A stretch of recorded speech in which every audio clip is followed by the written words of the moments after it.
Hey, yo. Welcome back. It is the Bad Kids Pod. It's your boy Definity, the host that stay doing the most. Coming to you again with your favorite rapper, your favorite streamer, your favorite everything in betweener, people's man, people's champ, champion of the people, Nick Beam. Good evening, everyone. Not quite last this week, but you still love him and all of his dad jokes as much as it pains you. Como se dice? Cruz. Yay. With the child in the background. The baby in the back. And special guest, Seven, low-key member of the crew. Welcome to the podcast. Thank You're you. joining us for a special episode of Very the sad. podcast today.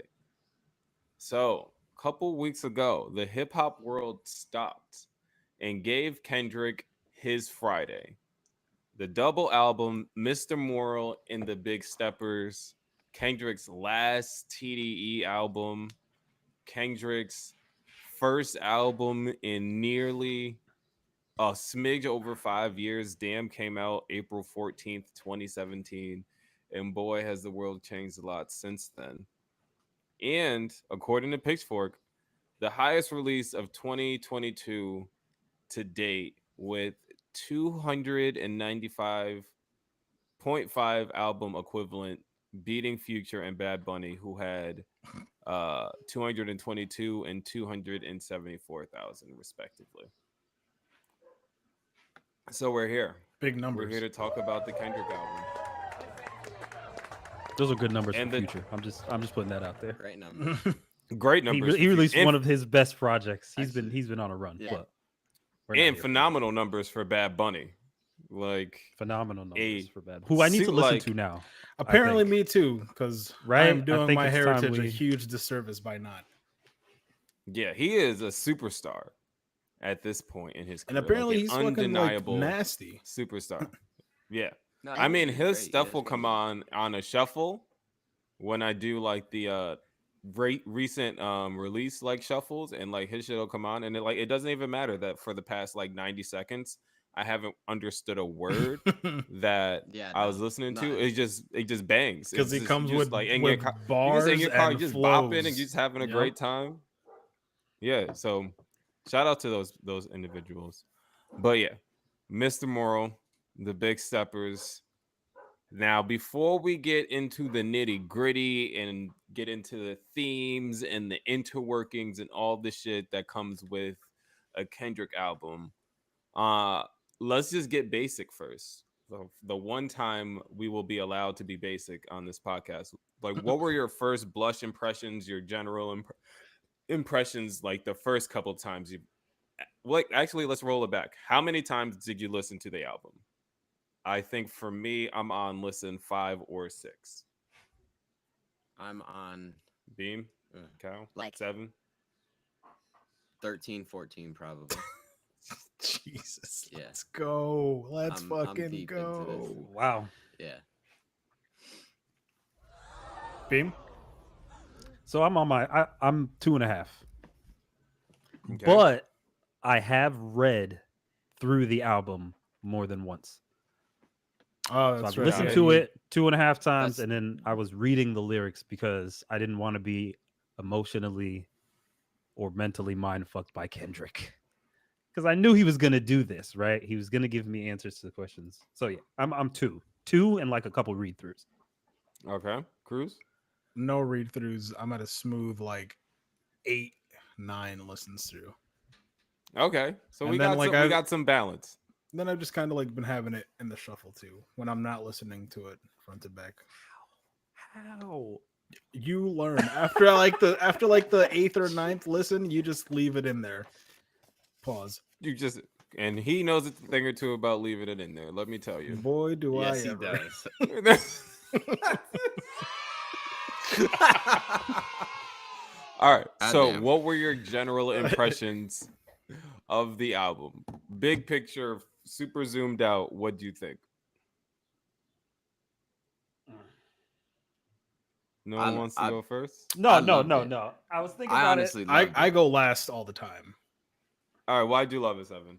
What do you love about it? Okay, so on first listen, it was confusing. I was very confused originally. Um, I listened to it maybe like another once or twice afterwards in the same night, and then I started to grasp the concept of how it really wasn't an album that he was making for the people. He was making it more for himself, and that is something that I could respect, because a lot of the music that I feel like I make for myself. I don't really make for other people to like I and Right. if people enjoy it, then that's a plus side. Um, for me, listening to the tracks of the album, it sounded like like each track was a different therapy session, and I feel like that's why, like, that kind of idea that he went with was something that pulled me closer to the album, and it made it easier for me to listen and to understand. So I think originally, I I very loved it. similar to you. I understood the album maybe around like listen. Maybe I've listened to this album more times than I thought. Maybe I'm actually like 8 or 9, if not 10. Because I remember listening to at least the first half the night it dropped because I was driving back from the airport. And I think I got to the same point as you, Seven, that it is like Tyler's old music. It's not for you. This is just me dealing with my stuff through rap music. Right. But I act like on first listen, I never like anything. I think everything is dumb the first time I listen to it, but I like this immediately.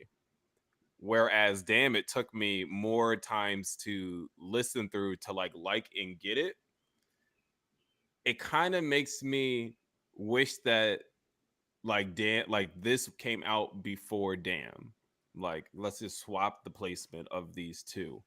Um, because this to me feels like Good Kid, Mad City and To Pimp a Butterfly. Like the energy of Good Kid, Mad City with the production and rhyming of To Pimp a Butterfly. Like that's how I feel about this album.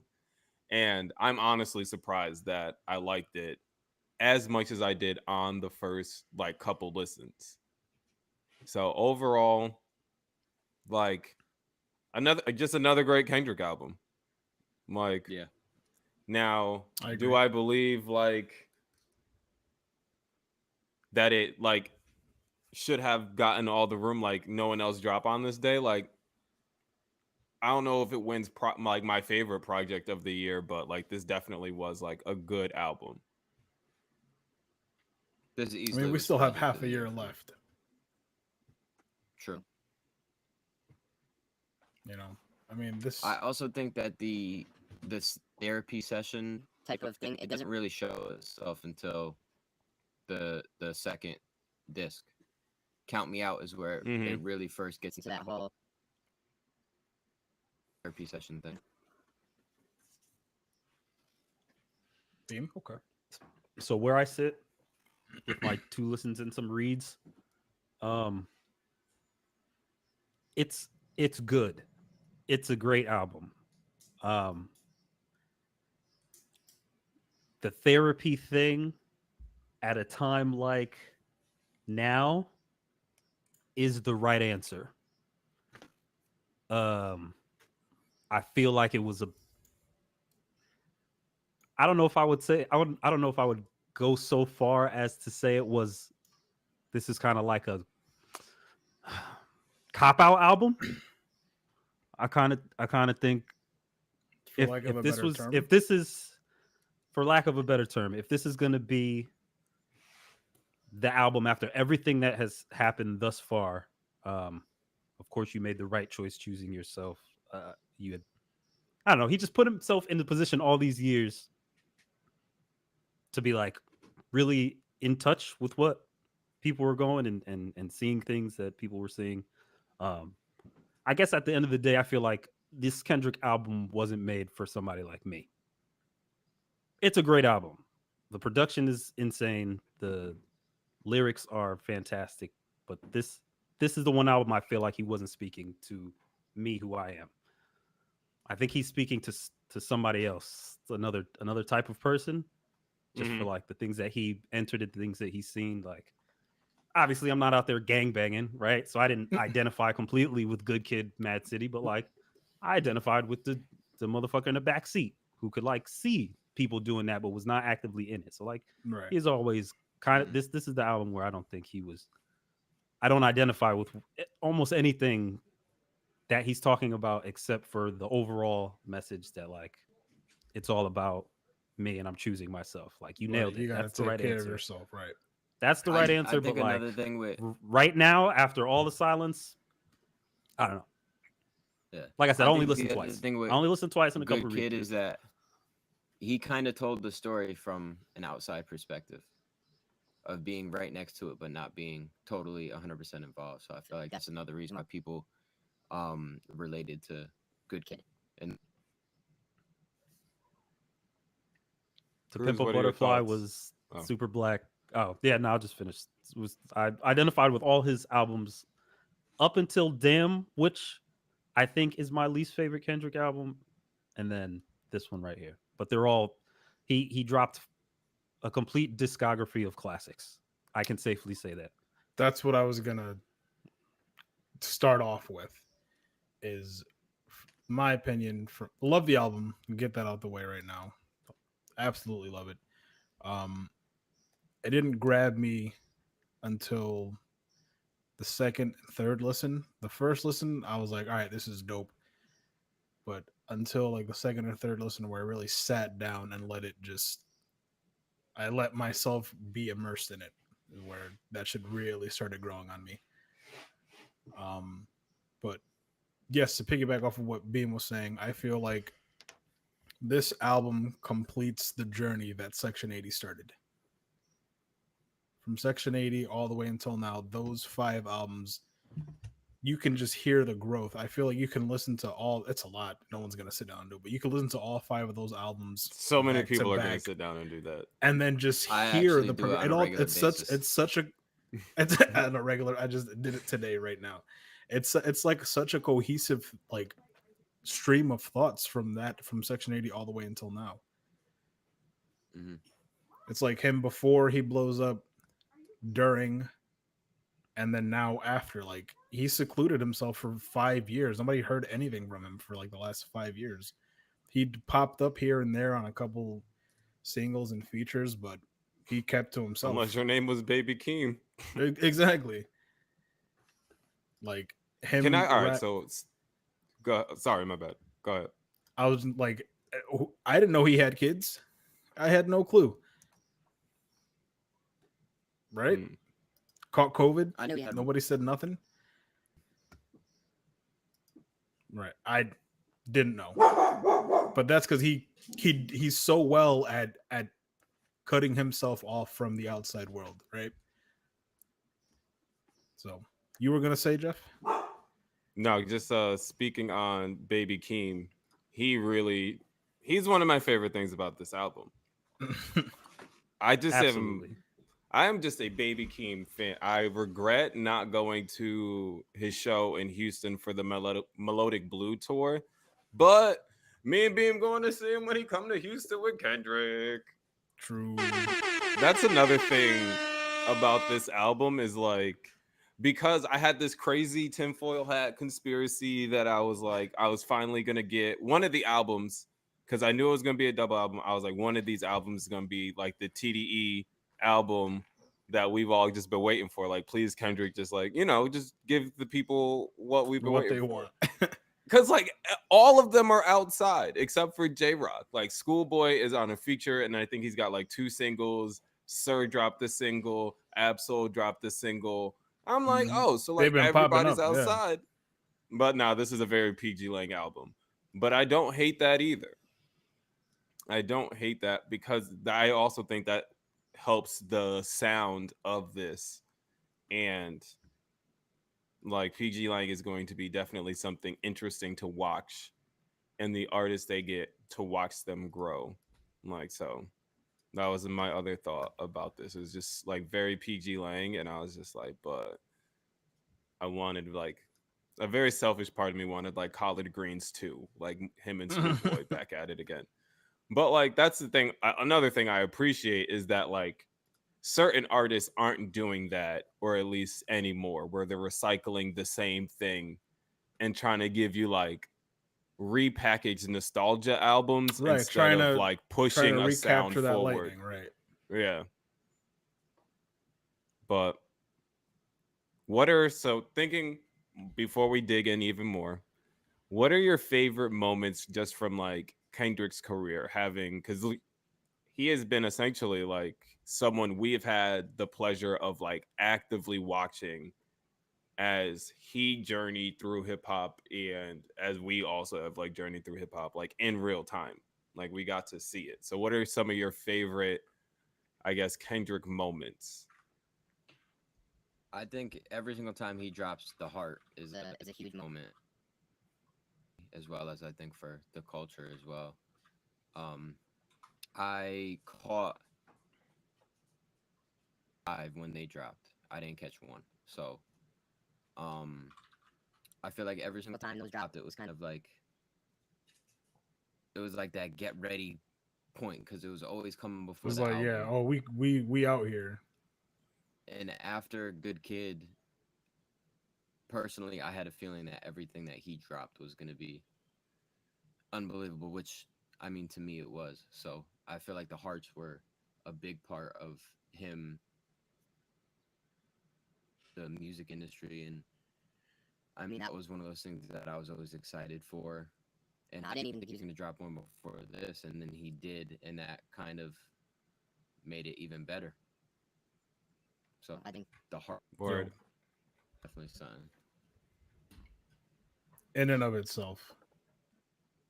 Yeah. Mine is the Black Panther album. Disney was like, here's some money, give us an album. And that album is and also what that contributed to Black Panther the movie and Chadwick and all these things that we don't have anymore because life how fucking iconic sucks. how iconic some of those sounds were. Right, like we can't recreate like Black Panther again, that excitement and with that soundtrack behind it. And I mean, anytime I get like Vince Staples on an album, I'm gonna be happy about it. But I think that's my favorite because it's like the secret Kendrick album.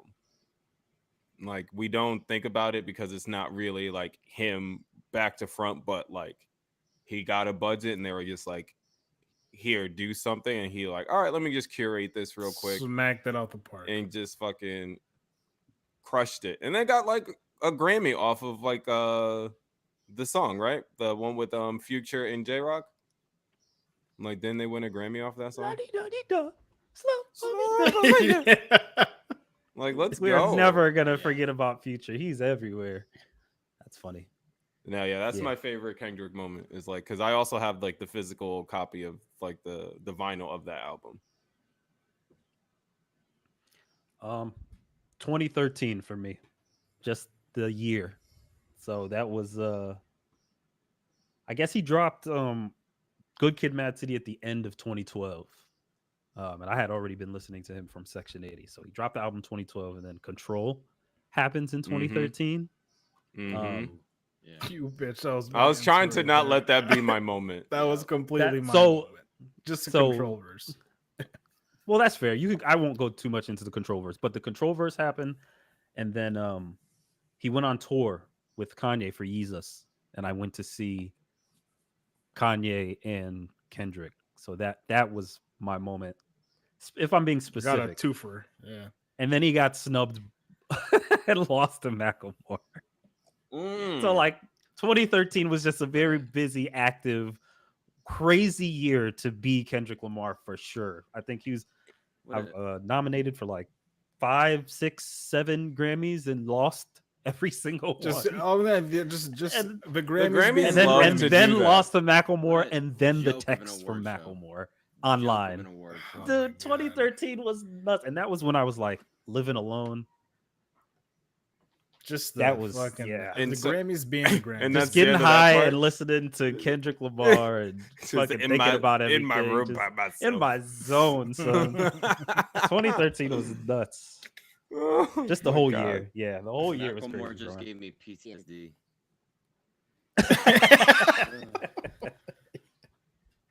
I said, oh yeah, he's God. stressed. Look at him. So yeah, so the And- control verse, wild controversy, loved it. Everyone who like the entire like hip hop sphere came back and started rapping off of the power of that one verse. I don't care if you were mentioned, if you were not, if you were on Pluto, if you were in our solar system, if you rapped, you came out with a verse, and then parentheses put Kendrick this control response. Who I don't recall anyone else being able to do that. To get the entire hip hop sphere to respond to a verse. One of the few rappers who just like will actually name names on the track. Like I don't like he just proves that he just doesn't actually. And then got away with it unscathed, completely unscathed. Mm-hmm. Because who gonna stop me? Yeah. Who gonna stop and me? then another, I guess, honorable mention was my introduction. You guys put me onto Kendrick. I wasn't at that time. I had my ears more towards Spanish hip hop and Spanish rap than I did to that. I was looking out like for the regulars, but wasn't really looking out for Kendrick. And this was before anybody knew anything about him. Was Buried Alive. I think that was 2012. I think it was the Take Care feature or the Take Care interlude. Word. That was my introduction to him, and I was like, well, now I got to go find everything he's ever done and listen to it because this nigga spaz. Mm-hmm. So And special before, got to do a lot of work up front before we get lost in the details because a certain someone needs to be separately recognized for how they specifically contributed to the album. Someone we have mentioned, well, Beam has mentioned on the show repeatedly, and we are once again going to put the flowers at the feet of Manny Marroquin mm-hmm. because he was the mixing engineer for pretty much this whole project except for two, which were mixed by like longtime Kendrick engineer Ali, which I also think helped make this album be so different than all of his other projects. So we see you are doing God's work for Killing God's everyone. work. Summer, Figured it out. He figured it spring, out. fall, winter, Biggs, you locking up all the seasons. You are Father Nature right now. So And nobody knows what does he look like. I have no clue. does he, I Genius. like he could have walked by me on the street and just like playing beats in his head and just being the fucking best thing that ever happened to me personally. So we gotta Shout out to always that, make bro. sure we're giving full credit Word to to- everybody so they get all the things while they're still on the earth to hear them. Because man, I feel like every album we review, we got to talk. He on it. He's on it. He's on it. in one way, shape, or form or another. All right. We're all Y'all rappers ready? here. Yeah. Well, most. We're all rappers. You a rapper, here. dude? Get out of here. We Jack. know You how be much- rapping. I'm a podcast. How much it host. takes to and people like get on the mic and then not even like rapping or trying to perform anything and get on the mic and say, "Oh, I hate my voice." Would you first time you hear this Kendrick album or like anything else that he's engineered, it's wow, this album sounds amazing. Like you're not thinking of wow, these beats, this voice sitting here. Don't get me started. That's another 40 minutes. Yo, shout out to him. Yo. All right. So let's dig into the tracks. Track number 1, United in Grief. What a great opening track. I think so. Produced by producer credits Kendrick Lamar, Tim Maxey, Duval Timothy, J, LBS, Beach Noise, J-Pounds. Soundwave, and BGK. So shout out to them. Uh, I think this song like is perfect for setting the tone of the album. Right, thinking about how it starts. I hope you find some peace of mind in this lifetime. I hope you find some paradise. And is that not what he has been trying to think his way through for the past like fucking his whole life? Which I think something that can Um, is setting a mood for an album. I feel like he's done it successfully and on every single one of his albums, especially with that. What is it? 10 seconds of your intro track. It always sets that mood. And I'm also a sucker for a choir type of sample or sound that leads into a song. So Yep. and even for like what you were saying for setting the mood, like halfway through, what is the first verse? I went and got me a therapist. I can debate my theories and sharing it, consolidate all my comparisons, humble up because time is imperative. Like, right? We get the therapy thing from Jump Street, and then we see how that Sets the tone. plays into how the rest of the album sounds. And I think that gets to what Nick was saying is like when you frame it like that, you begin to speak to a very particular type of listener. And because we know he is not making music, he's not constructing albums for us. Like we said that before. He's like not interested in making sure his album has the song for the club and the song for the car. Like N95 is the song for the club anyway, but Yeah, I was about to say. or Silent Hill. If you play Silent Hill anywhere I'm at and I'm outside and my thighs are out, specifically because I'm wearing my shorts. Skies like, out, thighs out. It's Hoochie Daddy Skies out. summer. It's Hoochie Daddy summer. Exactly. That's funny. So yeah, I've been going through something, right? So this is what obviously it's the intro. Um this whole time Kendrick has chosen to be our savior. Don't get it twisted. He chose it. Whatever he decides to tell you. Whatever anybody tries to tell you in any of their reviews or anything, Kendrick chose it. And now he's Say if this he did. album cover doesn't tell you that, I don't know. You have what a will. crown of thorns and a Glocket in the pocket. So you're obviously, but you've been huge on symbolism your entire career.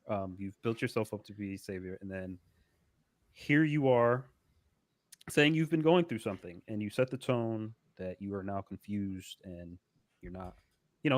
He's deconstructing his own legend, and maybe that's what I caught the first time I listened. Okay, this is going to be the album where you stop all of that stuff, and you're just gonna get into your own personal bag. This is gonna be the real. You're not gonna shit, give us right?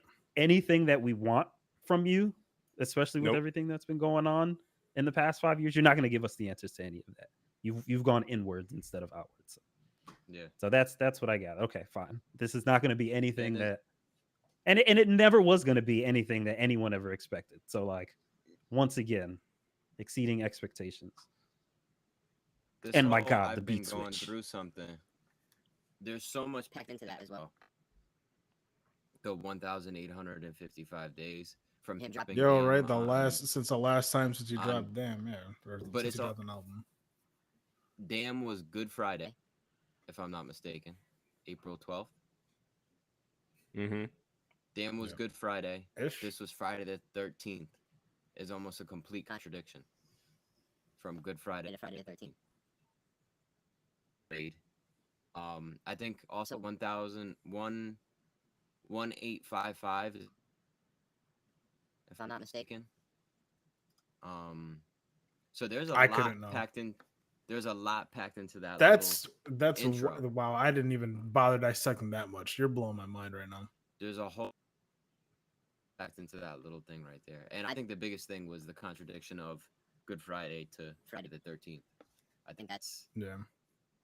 I think is something that he probably saw coming up in the future and decided like, okay, like Damn was Good Friday. this is going to be Friday the 13th, and I think he purposely set it up that way. I'm sure Most likely. 1,800 is also some kind of.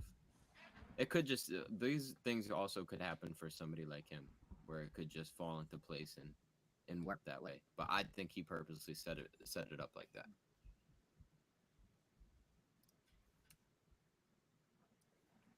He's a well manicured artist.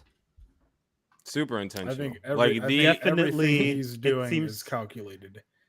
So that is also Yeah. his legend, right?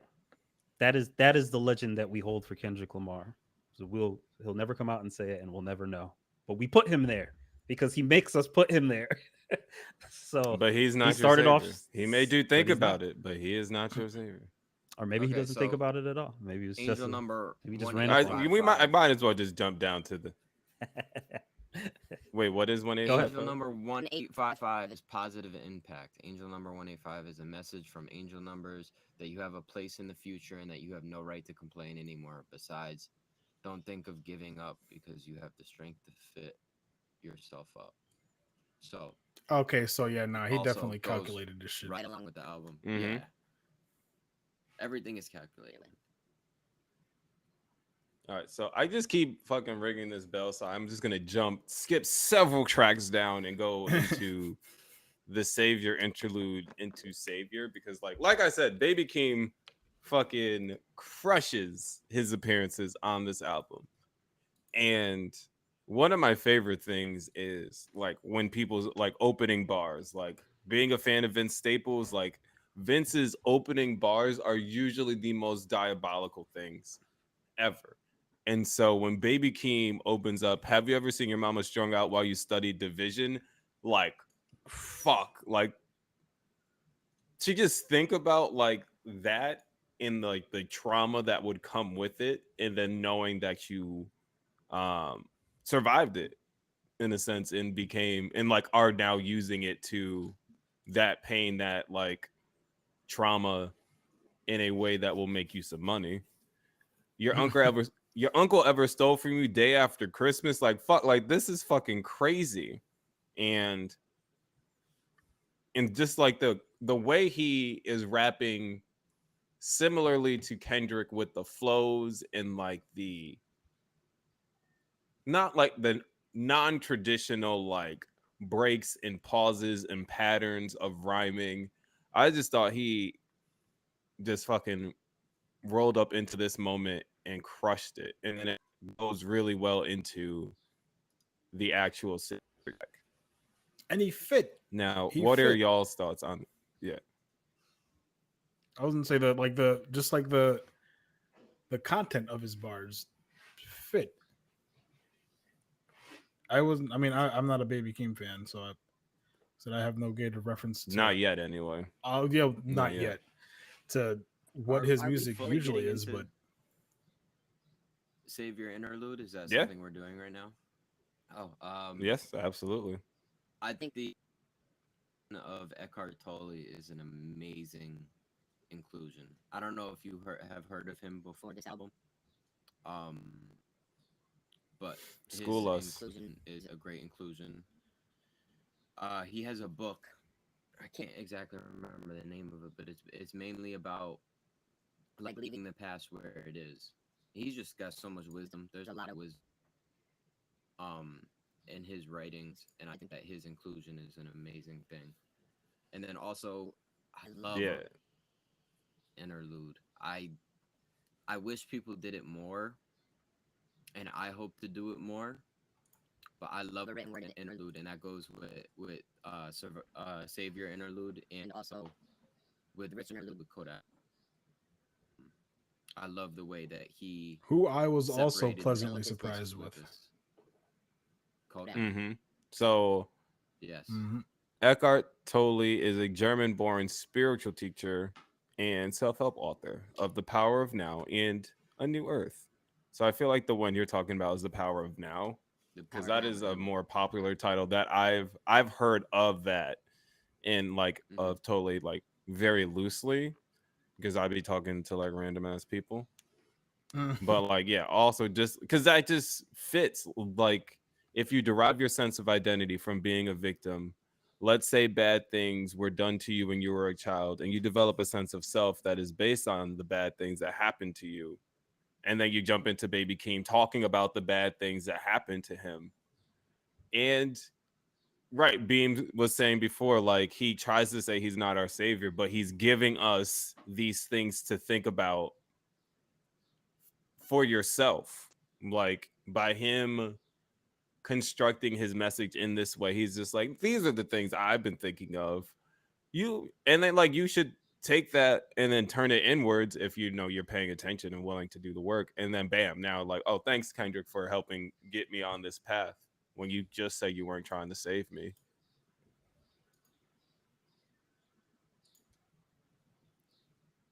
But I never fucking felt god that. damn it. I I am just so into just Baby Keem on this like interlude.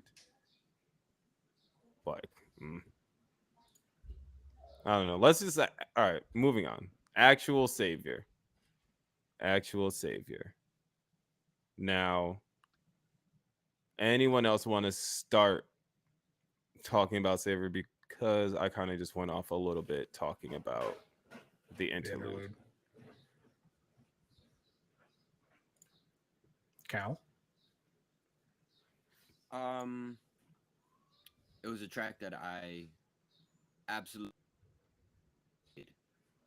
I think that I like how he came in naming different artists, and then obviously he threw LeBron in there. But Oh yeah, the alley oops. Yep. I like the Cole Future reference, and I like the LeBron reference. And I think that that's one thing that our society does way too often is look up the people who are famous and look up the people who are on TV and look up the people who have a million plus followers on social media.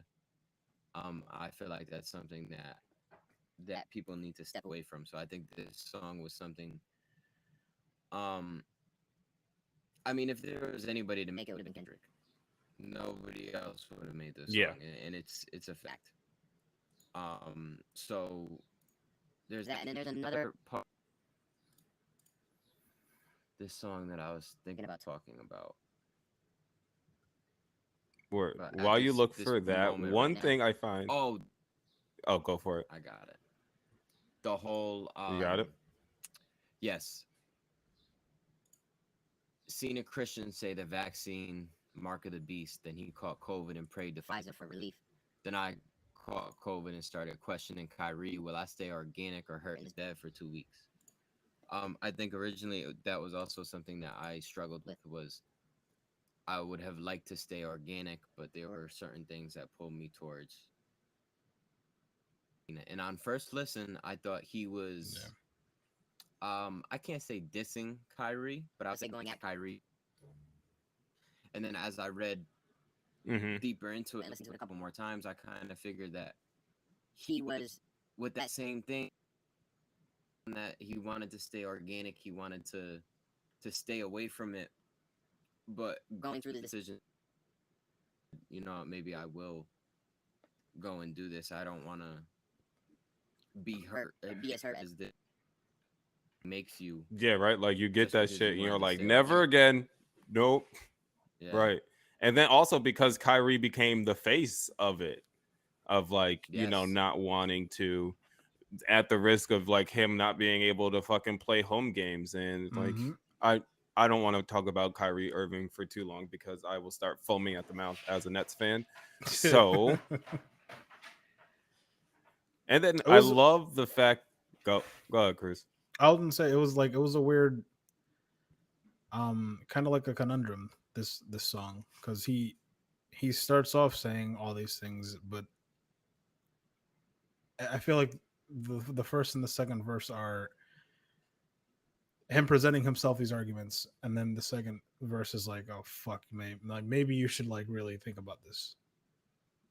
Mm. And it That's all Yeah, I I was gonna love say. how with simple. him mentioning Kyrie goes right along with the whole savior thing, because I feel like there were some people who look up to Kyrie who him not getting it, and they decided to also not get in and to stick with him instead of making a decision for yourself. Yeah, but Yep. he is not their You know what I savior. mean? And Exactly. he even says that, right? He says Pac's not here. You got to think for yourself. Mm-hmm. Mm. Yeah, it's like suck my dick with authenticity. Yeah, Pac dead. Got to think for yourself. Yeah, heroes looking for the villains to help. Never been sophisticated, saving face, been manipulative. Like Such an he acquired wants to taste. save us. He wants to save us from ourselves. Just shut up. Just shut your mouth. Like I don't believe it anymore. You love us, Kendrick. I mean, Thank you. there's a lot of things that I think about on a regular basis when like I wake up and the first thing I'm gonna do in the morning is open my phone and go on Twitter or go on Instagram. And even when he mentions even blacked out screens and called it solidarity, meditating in silence made you want to tell on me. Mm-hmm. Um, I feel like Calling that's people out, holding them something accountable. that's something that a lot of people I feel like dragged into, and almost there's a lot of people on social media who almost guilt tripped you into it. As somebody who did it and then afterwards regretted it, in the sense of saying like, why did I like what did that help in the grand Mm-hmm. scheme of things? Um Time to think. I mean, between that and this album, there's a lot of time to think about that. And I had already gone in my head of like it didn't help anything in the grand scheme of things, and it just made me fall deeper into that social media trap. And I think the fact that he mentioned it, I hope other people about it in that sense, because Yeah, a because lot of that people same aren't as theme. conscious. Go ahead. No, yeah, that same theme was on Tyler's album. The track with him and Damo Genesis was it like Mm-hmm. a compliment to that idea of just like I'm not going to bow into these projections of social activism because like you want because you're just doing this as like a facade. Like I'm not going to do it. Like Right, like you're not gonna bully I'm me not going into to this. follow along Yeah. in that. I mean, I'd be lurking anyway, so Right. Lurker's going to lurk. Now, do we want to talk about the other spoken word? Yeah, let's actually just talk about the other spoken word Yeah. intro. The Rich interlude. Sampha and Kodak.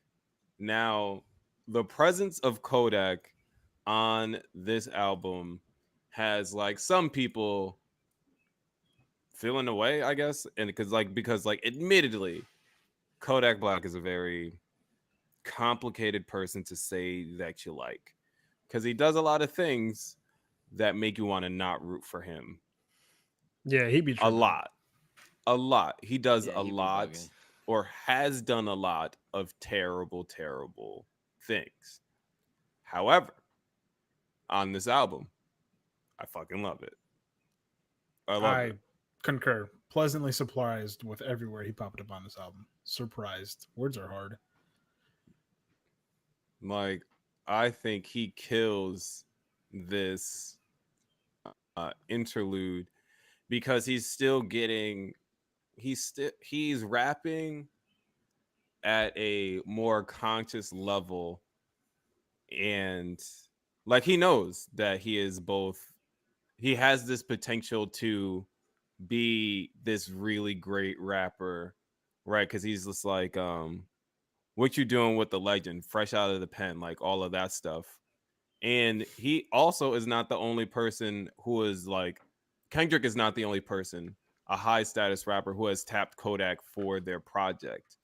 And also like using Kodak as the symbol of this like ghetto baby who has all this money but is still so entrenched in his trauma that it's really fucking with his fame. And I think like him being on this album is like almost like Kendrick being like, yo, like this could have also been me. like with this amount of wealth and platform, but wilding like this. And I think everybody is just trying to fucking help Kodak stay out of trouble. That's my read Because I on mean, Kodak on this when you think album. about it, what year did Kodak come out? Like, I feel like Kodak has been around for so long, and maybe I don't know, maybe that's a little bit younger than you Oh guys, nine. but I feel like from the time Oh, where nine? No, that's a long time. Kodak came on the scene, like I feel like he's been on the scene as long as Kendrick. I feel like he's been on as J. Cole. I feel like he's been on the scene as long as a lot of these people who we put all the way up in the top of our, like, who we look towards for hip hop. And so his name being in, not exactly in that conversation, but around that conversation has always been something that I felt was odd to me. You know what I mean? That he always made a different type of music, but he was always in there. And then he'll come out and he'll do a spoken word, like, okay, like, now I understand why people gravitate towards him. I get it. Yeah, he does have a very particular sound. Yeah, when he's on the mic, you know it's him. It's Mm-hmm. Oh yeah. it's it's a rare thing. I guess it could be said for a lot of people, but he's very distinct. And Mhm.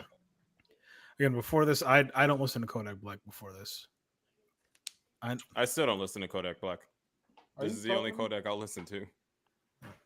I know, like, So I sorry, go ahead. no, I was just gonna say I've listened to Kodak um back from Tunnel Vision. Maybe I could just I had a boy who shout out JC who was trying to put me on the Kodak Black a minute ago, like 2017 maybe. And then I just heard his last album. He's been on a couple features, of course.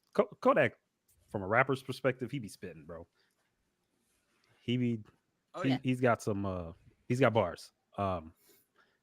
In the inclusion of this album in particular, maybe I'm one of those people who doesn't understand why he got to be the person, or why he, maybe not why he got to, why he was chosen as the person. Like, I get it from a narrative perspective, but like Mm-hmm. real world implications, um, just like somewhat credible charges against him. Maybe I don't know too much about it.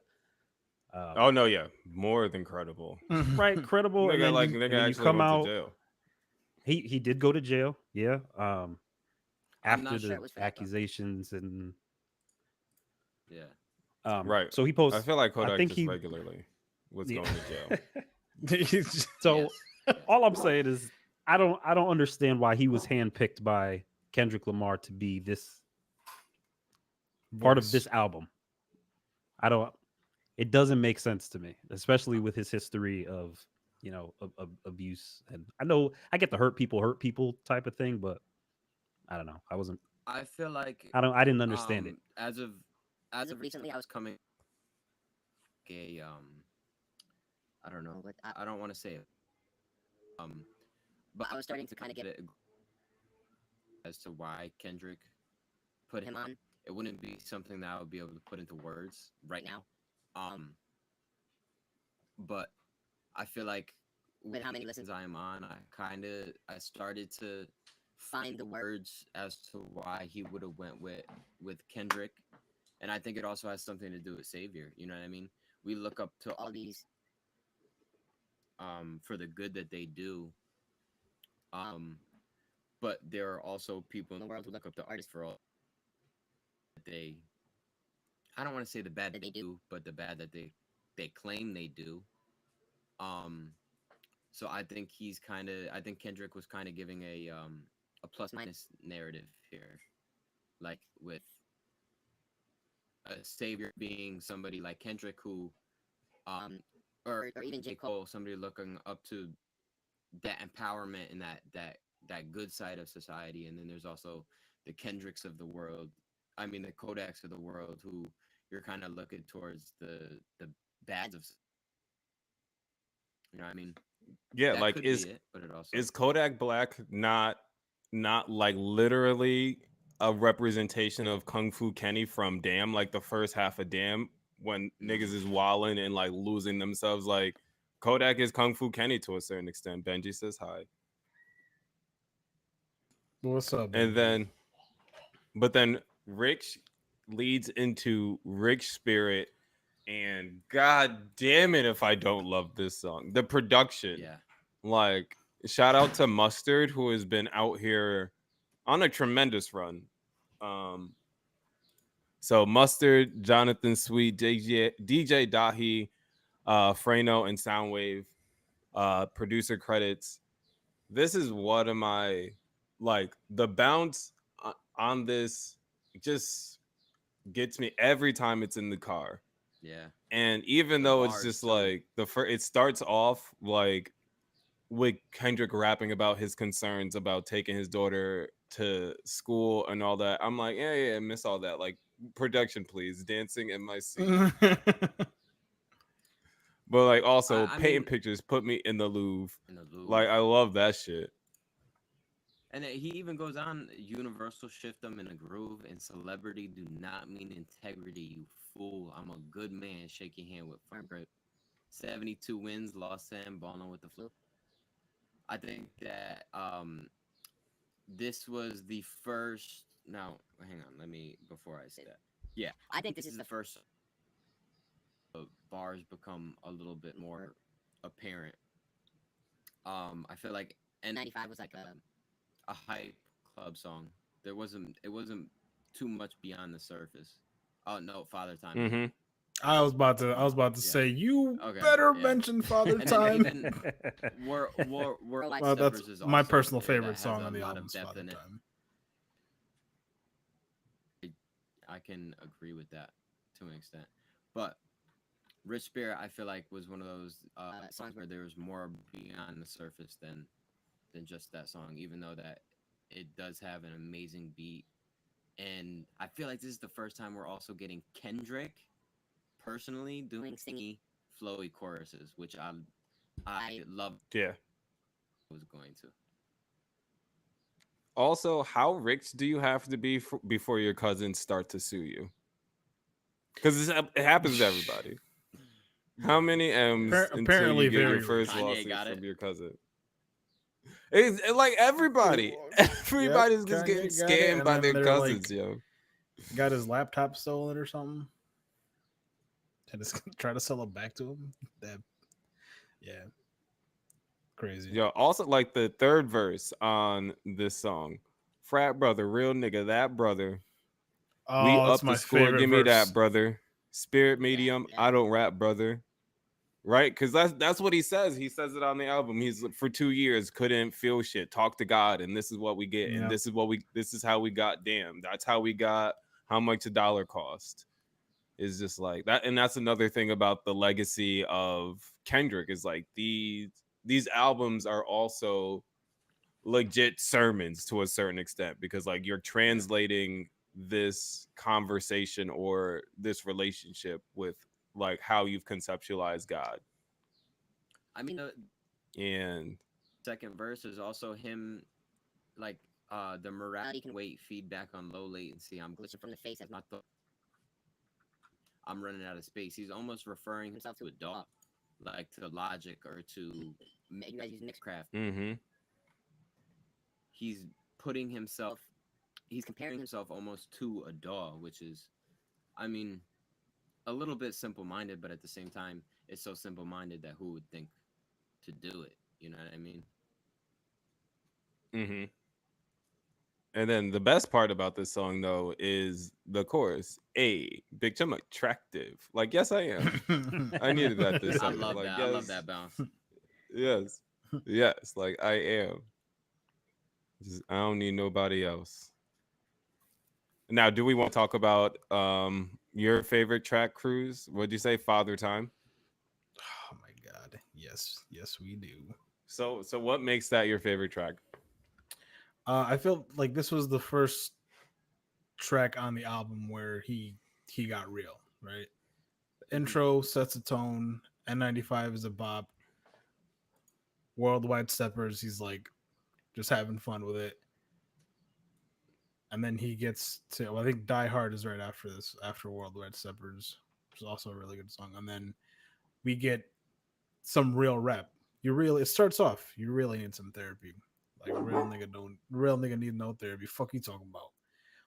Everyone's response to when someone says like, "Yo, you should go get some help," and everyone's like, "Nah, I'm good."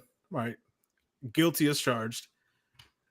And then the Sampha feature, so good, The Samba feature. so good. And it's just like the sound, and it's not too dark, and it can be listened to by itself, and then you can completely go into the rest of the album without feeling like, oh damn, he really kind of like took the positivity and the upbeatness away from those first couple songs with this, which he doesn't. And then like he's holding himself accountable, right? It's super, like, for a lot of people it's super relatable. Like, yo, I got daddy issues, dog. Like, I've had daddy issues forever. I just don't know how to go about dealing with them. I think that one thing Kendrick does amazing is to separate his albums or separate songs in his album from that's serious to something that's a little bit more of a head bop, something easy to listen to, you know what I mean? Right. He United in Grief to N95. You know what I mean? A real song and then a bop. A bop. And then he Right. bursts into Die Hard. It's like real song that is more of a, I mean, there's no drums on that song. There's no bounce to that song. It's just bars and what he thinks. And then you go into Die Hard, it's a bop the time. And then you go into the Rich Spirit, bop. You know, I feel like he's always done good with separating those songs in an album. You're like, okay, I don't know if I could do another song like this. And then he comes with something to make you bop your head and to have fun listening to. I think it was always something he did amazing. Now, some people, because of that structure, some people will argue that it doesn't feel cohesive because it takes you on that like shifting ride. He grounds himself, Yeah. right? Yeah. Like there are just like they're like shifts versus like how like slower albums are kind of built to have slower transitions where one song will bleed into the next, and it's kind of like more like mood music. I think if But, we're gonna talk about cohesiveness, I hate the fact that he added the Hard Part 5 on this album. Oh, we're going there already. I mean, because we were talking about the cohesiveness of this album. Yeah. I just wanted to put that in there. Absolutely hate the fact he added the Hard Part 5 to this album. Because now when I listen to because they haven't been on any of his albums. They haven't been on any of these listens. Exactly. And they haven't even been on streaming services. So now you're gonna put it on streamings. But now you're gonna add it to the last song of the album. So when I listen to Mirror, the next thing that comes on is the Heart Part 5 and not right back to the beginning of United in Grief. You know what I mean? And I feel like one person who did that I hated, that I don't know, Beam is gonna hate that I say this. I loved listening to KOD until it got to 1985. Oh God! An amazing run through for me. I think that it ruined an album listening experience by adding 1980. But I feel like I really hope that's not what the Heart Part 5 does to this album listening experience. And I hope if I know that song is not on it. I'm going to motion to omit and still not listen to the Heart Part 5 at the end of this album, just because I have the power to do so. Fair. Now let's, as we cartwheel through and pick and choose our songs. Cal, do you have a favorite song on the album, or what is it? Cartwheel boy. Favorite song? I do not think I want to go through it yet. The favorite song is Okay. Count Me Out. Favorite song, but I think if we're in the top half of the album, the only song we went to in the bottom half, I think we should try to do Peppers next. Get it over and done with and out of the way. Beam, All right, then top let's Board with that. or yeah. nah? No, let's go. All right. Let's roll. Worldwide No Steppers. chaser. Okay. Let's talk No about it. chaser need. To start off, the chorus, the first chorus. Well, it comes in first with Kodak Black, OK Llama, Eckhart Tolle, and this Big Stepper, and then it breaks into that first chorus. I'm a killer, he's a killer, she's a killer, bitch. We some killers walking zombies trying to scratch that itch. Germophobic, hetero, and then it just cuts and goes right into this menacing, demonic. The flow is demonic. The sample loop in the background is demonic. Everything about it, you know what I mean?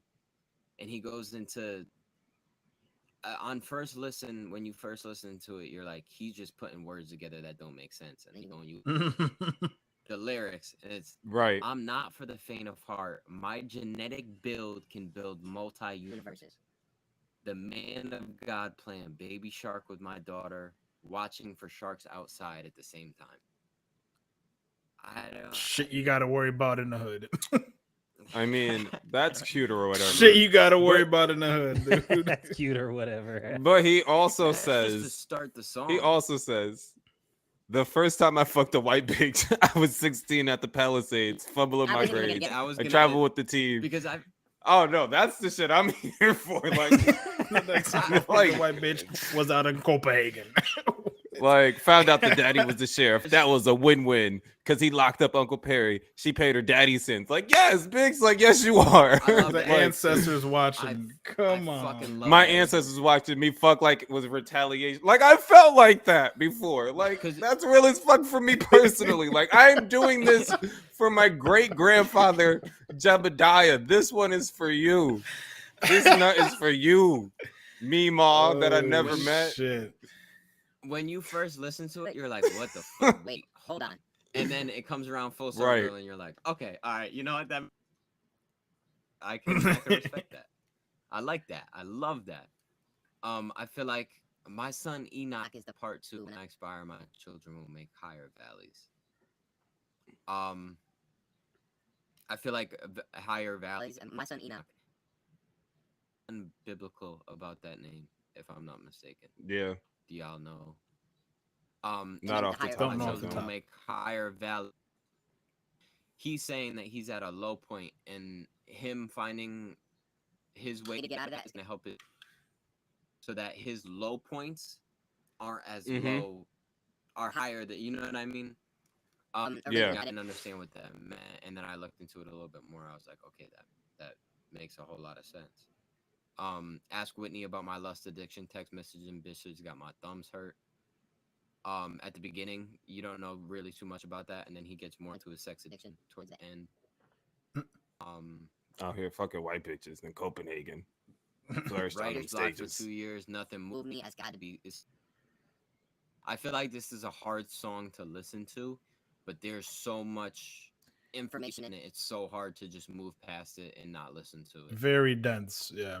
Um, I ran this one back. yesterday, a couple times. Yeah.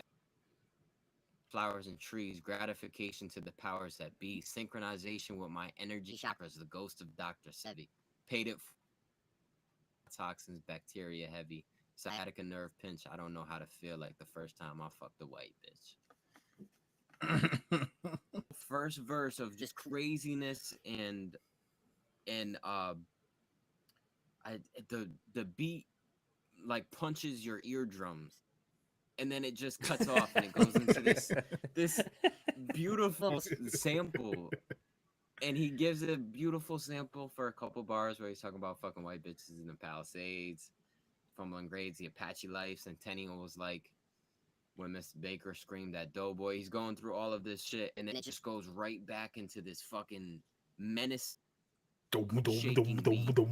Yeah. It's so demonic, And then he he further unpacks it, right? Like what it means to like he's a killer, she's a killer, like the way in which we are all kind of trapped in this thing where our actions or even our inactions don't like kill people, right? I caught a couple bodies of myself, slid my community. My last Christmas toy drive in Compton handed out eulogies. Not because the rags in the park had red gradient, but the high blood pressure flooded the catering, like giving niggas what they like, and niggas like high blood pressure food, right? And then also it ends like the noble person that goes to work and pray like they supposed to slaughter people too. Your murder is just a bit slower, and it's just like, and it goes after like that bar. Even right if you was think the you're one that living got your me. life and praying and doing the things, like nah, you're actually like Like, still you're just- complicit in some Yep. shit. Yeah. Yep, you're just dying slowly. And then right back to that. I So- love the chorus as well. I love that he added the germophobic, obviously with COVID, the hetero. Mhm. And the chorus builds. So he's not only saying he's saying the heterophobic and the homophobic, Mhm. which people missed that. A lot of people looked past it and didn't see the separation between those two, and then the Photoshop and lies and motives, hide your eyes, then pose for the pic to finish out the chorus is, I mean, and the fact that the chorus builds. cut that short. Yeah. Yes. Mm-hmm.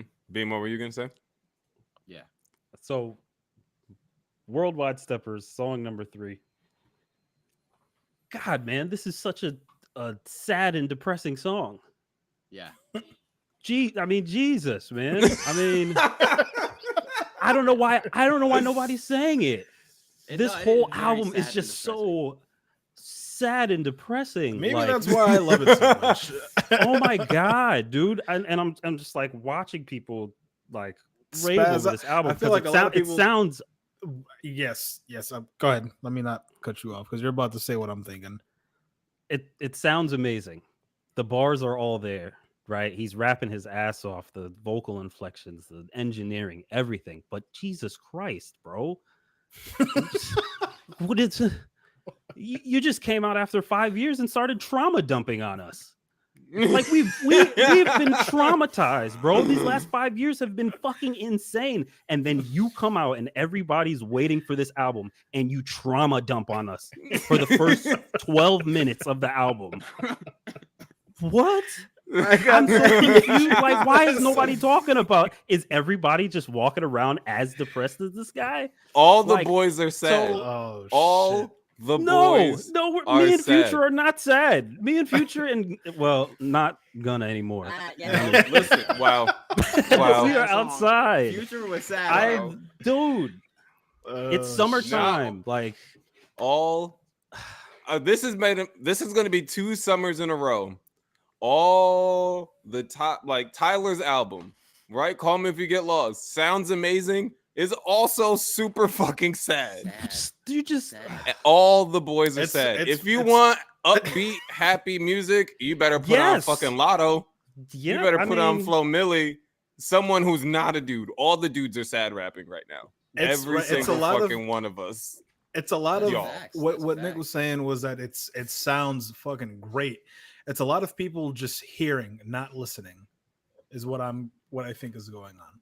I can't just listen to this album like just because I write lyrics, whatever, right? I'm engineering. I'm always looking at the tiny The pieces, nitty gritties, right? and I just can't. Like, especially we've been waiting for this. Like I said, 5 years. Like, I am anxiously waiting on what you're gonna come back and say to us, and I just get a fucking trauma dump. And I get it, and I get it. It all makes up for itself in the end, right? He brings you all the way down with some of these songs, and right gives you the bangers here and there, and then at the end, we haven't gotten there yet. I feel like it all gets tied into a bow. But man, this was sad. The stuff I that feel and like some the of baby some of the Keem ending, some of the that you were B-side was talking kinda about sad, earlier, too. Jeff. Like, have Oh you yeah, ever that's seen fucking your horribly horrifying. Jesus, Yeah. man. But It's sunny outside. You Kendrick dropped like a But- happy album. Kendrick don't drop happy albums. Damn, even Damn was very introspective and sad. To Pimp a Butterfly was socially sad. And I mean, good. That was the closest thing we got. a childhood, Yeah. but it was still the trauma of a childhood. You know what I mean? So I feel like So then we should just keep it going, right? Like because my favorite song is probably it's just screaming. My favorite song is "We Sad Cry song, yeah. Together" because I it's knew just fucking just yelling. It's just fucking yelling. Fuck honestly, you, bitch. I mean, Fuck you, bitch. I was scared of doing Worldwide Steppers, but I am very scared of We Cry Together. But I think that's I we get done and out fucking- of the way. I I- fucking love this song. This song changed the trajectory of my life. Somebody go check on Nick because he is not okay. Dog. Nah, man. I No, I'm not okay. everything What is about this? this What is song. this, bro? Kendrick, I understand you are an amazing. What are you doing, bro? This is what you come Oh, out with man. after 5 years? Oh my god. More bro. of it. More I of can't wait for the need- music So, video. This if this we- music video is gonna Oh. be amazing. Mhm. The fact that he's dropping visuals with it, I'm so excited. The I needed N95 this. music video, I fire can't as wait to fuck. see how he's holding the keys. I hope he's holding the keys over his It's head. Oh my God, yeah. He's holding him low because he's short. He's holding him to the ground with his butt out. For no tiny. other reason. Bro. You ain't getting these keys. Yo, Yo, this is when I knew that if jokes and jokes, right? Of course, because that song is fucking crazy. But this is when I knew that this album was not made for me because goddamn, that's toxic. I ain't never been through something like that, and like I've gotten into fights and I've gotten into yelling fights, but oh my god, the fucking sexism, the fucking low Yo, blows, so the pettiness. I'm dude. gonna go ahead and say Oh that my this God. was my least favorite song on the album. play this shit at my Only- funeral. Like, only yo, because- give so- me all of it. Yeah, We Jeff can got break it issues, down bruh. into what Jeff got issues, dog. we could Oh, we could talk man. about what the song means. But we're here. Yes, we're here. Let's dive in. First, because I'm gonna stay out of Right. what the song And means. you've 'cause just- that shit is I fucking have- And crazy, you've right. just heard. I want to point out one Go bar for in the it. song that I want to point out, and I'll point it out when we start moving through it, and I'll once we get. Okay. to All that right. point. So, but like for me, because the song ends with "Stop tap dancing around the conversation," and they have this argument, like these people are clearly not compatible, but they suffer through it because they just like fuck each other, and then it'll smooth over their attitudes for 36 hours, and then they're stuck doing that again, right? And when you find yourself kind of in a situation where like you're just like at odds consistently with the person you're supposed to be with, and then to hear the message like stop tap dancing around the conversation, if you're one of these people, right, if you find yourself in a similar situation of toxic fight sex, toxic fight, stop tap dancing around the conversation and have it, and so like that personally inspired me to have like a tough conversation with somebody, and now I'm back out in these streets. Like obviously it wasn't that bad. Like this, like the thing about this shit is fucking awful. Like this fight is like Beam was saying, nasty, low blows, mean. Like, but I don't know. I love when niggas be yelling. Clearly. Messy. This is a messy ass song. It's a messy song. Very messy. It's I want to just say from like a high level standpoint, God, man, Taylor Page is, if this is her rap debut, if she's actually planning on being a rapper after this, I don't know, but the way that Right. she delivered her lines, Mhm. I don't even care who wrote it. Like Mhm. even if Kendrick, because it's interesting that Baby Keem was on this album. I don't know if y'all have seen it, but it came out that there was a lot of reference tracks that he was doing for Yeah. Keem and the Melodic Blue. It's like, and then She's you come not with credited like this stuff, as a writer on here, but she doesn't need to be because like you're saying, her delivery was fucking her phenomenal. delivery is insane. I want to say she almost delivers her lines better than Kendrick does.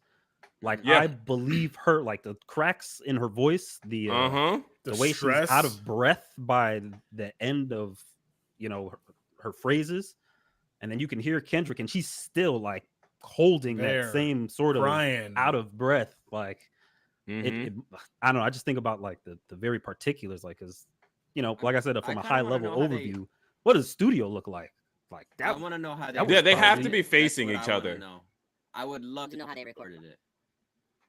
Yeah, like that's That what would I'm be- thinking about when I hear this song. If I'm thinking about the good stuff, not the toxic They gotta be stuff. in Not the. the- They yeah. have to be in the same space.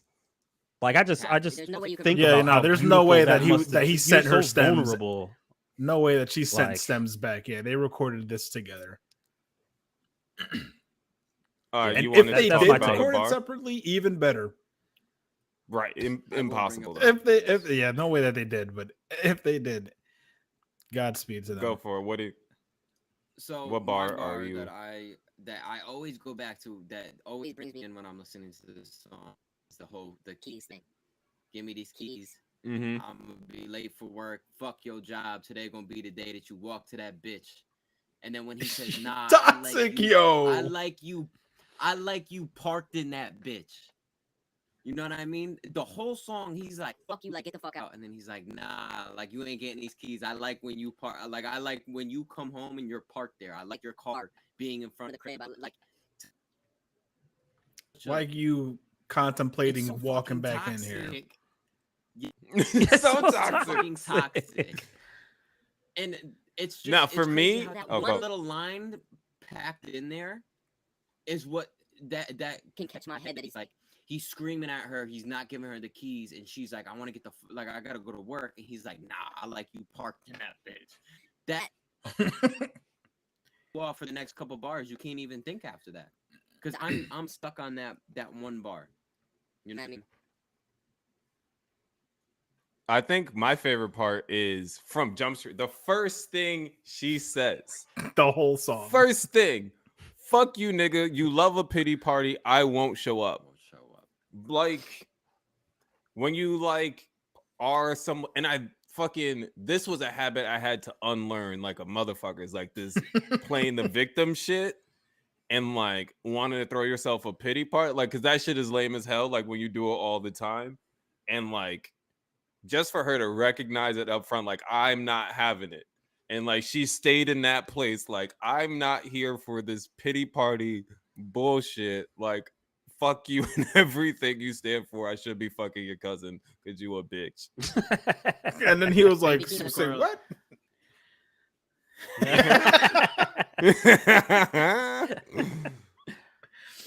Baby, keep Yo. Oh it. my god. Fucking Oh, okay. Yeah, no, Nah, I that whole should've the whole found song a top to bigger bottom dick. is just like, and she it's- did the I'm not- clapping too, like that shit. Like, Yeah, the clapping in the In it. bitch background. She is was staring in at it. me and She was Zara, in oh, it. scratching my car up. Like, yo, she was really like, she should have just followed her mind in 09 and went to Georgia. Yeah. Honestly. She just- I held But you then down. you have, Gotta love You it. just kept me down. um, That's a big difference. that's a bar. Big one that I was That's a stuck on. bar. Yeah. That a lot of So- people in those scenarios probably misconstrue. They confuse them. That's It- it's wild toxic. Too toxic for me. Meanwhile, Jeff, this is my shit. I love this. Yo, Jeff is Play this- reveling in it. Jeff play is this in the background while I'm yes. fighting. Or while I'm washing dishes. That's his meal prep song. Just He's So not even using it this- as gym the motivation. bars- He's using it to clean his house. He's just cleaning. I have seen Instagrams Well, like that. I just put on angry music and like clean up. So my bars of choice, which I thought were interesting more than anything, where she goes, "You the reason bitches start fucking with bitches when they change. You the reason bitches start calling y'all bitches because y'all useless. You the reason Harvey Ironic. Weinstein had to see his conclusion. You the reason R. Kelly can't recognize that he's abusive." Like, You I- still God listening damn, to bro. his music. that's Oh my but then his rebuttal, right? His Shut the fuck rebuttal up. is We all know fucking you still OD. playing his music. fake So- innocent, Oh, fake feminist. Stop feminist, pretending. Like Oh, that's Toxic, dude. Low blows. that's like a level of toxic that's that's actively harmful to society. Yeah. Like That's a nasty. that's Yo. and if Kendrick, if you're telling me that's who you are, then I've had you pegged wrong this entire time. If this is how you've been acting, if this is how you felt while giving us everything that you've given us over the years, man, I hear everything you've ever done differently. It's not impossible because he also goes into this whole let's talk the truth. Women in general just can't get along. When Tosh got a man, you didn't pick up the phone. When Nate got a job, you said you staying home. Why R&B bitches don't feature on each other's songs? And she's probably Doja like, Cat and what? SZA. What the fuck is you talking about? Yeah. But like, But you know how much niggas love a flawed argument. So there's that too. So you can say it's all intentional, which is what I'm kind of gathering from this album as a whole. But like, I don't think the people who need to hear this are going to understand it when they hear it. Oh no, of course. Oh, well. Of course. It's the same shit with And with, that's just like it's the same shit with conscious music. You know what I mean? Song or a track, and Kendrick is gonna drop a song or a track making fun of these people or even telling them how to act, but they're not. Anyways, this music isn't for the people that he's talking to because they're not listening. It's a simple fact. And if they Or if They're they listening to are, the beat, and I- sad to say, they're just like, yep, he nailed it. He's right. And then they They're like, fall back "Jeff, into yeah." these vicious cycles. It's my favorite song on Or- the how is album. that fire? How is that fire? Making the world a worse place by doing this. It's very dramatic. The song is very dramatic. And I like the balance of the male and female voice. I don't know what to tell you. It is and a the yelling. very great, well constructed Hectic. song. It's It just, is hectic. it was, I heard it. Yo, I was listening to this album at work unknowingly when this song came on. Bro, I had to turn my speaker down And then- expeditiously.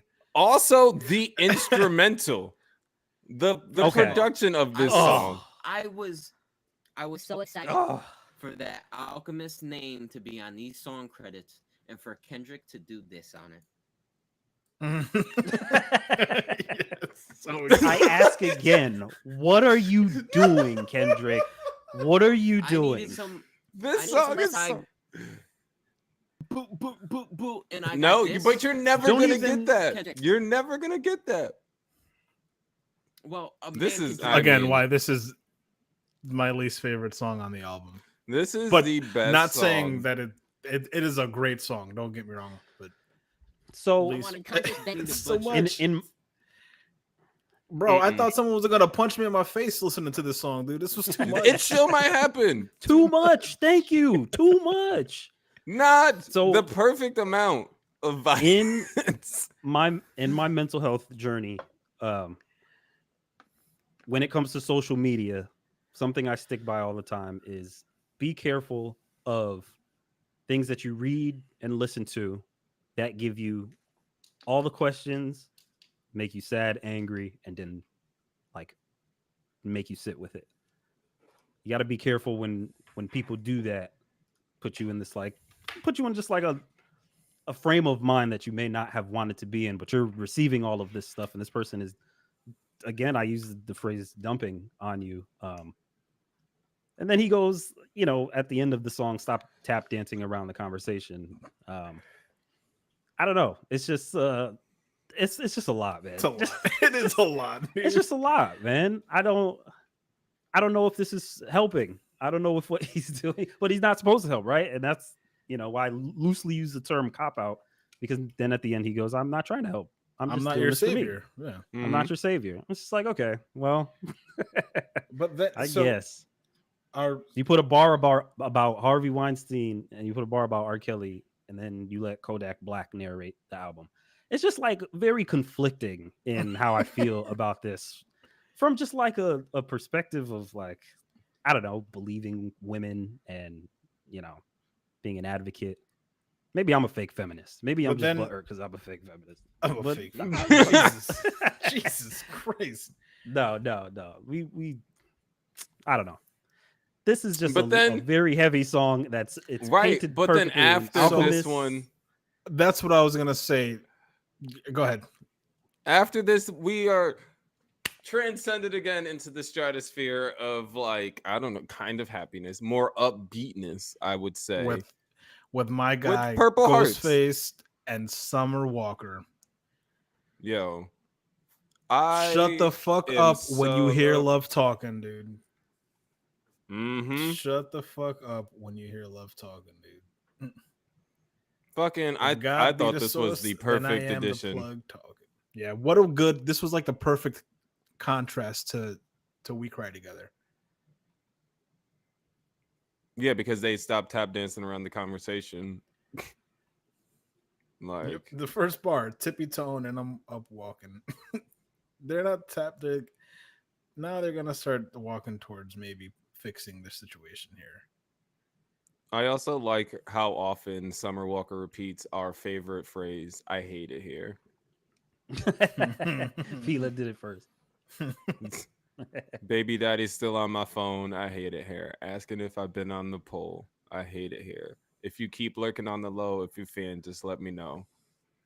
She is every time that woman sits down and starts writing, she just thinks, what's this nigga did to me today? Thank you. London on a track is he's not a good partner. She is still very upset at him. But I mean, listen, she did her thing, man. Yeah, she did. That's why I'm anti everyone before this mask. That's right, girl. People give her a lot of shit for like when she goes on shows, like she doesn't do meet and greets and shit. But like if you fuck with Summer Walker and you're willing to pay for the extra for the meet and greet, you clearly know that she don't like people. And like if you want to see her show or want to see her have a panic attack at the meet and greet before the show, like the fuck are you even saying? And then the closing of this, right? When we talk about people, when we talk about flows and the distinct flows, like very few people flow like Ghostface Killer, right? And have the history of excellence like Ghostface does. And I think that it was like the placement on him at the end. I don't know. I just perfect, like unsurprising, because like I didn't look at the track list before I listened to it. I went to this whole blind. I'm like, I don't want to know nothing. I just want to see what I get.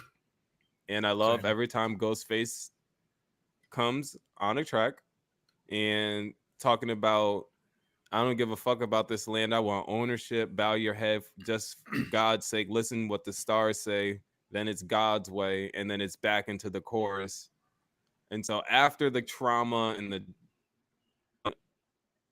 together, we're shot back on our torpedo of upbeatness, and we get Purple Hearts. So not that bad, right? And it's the last track of the first disc. Now, upbeat. The biblical references. Go ahead. Laced in his verse.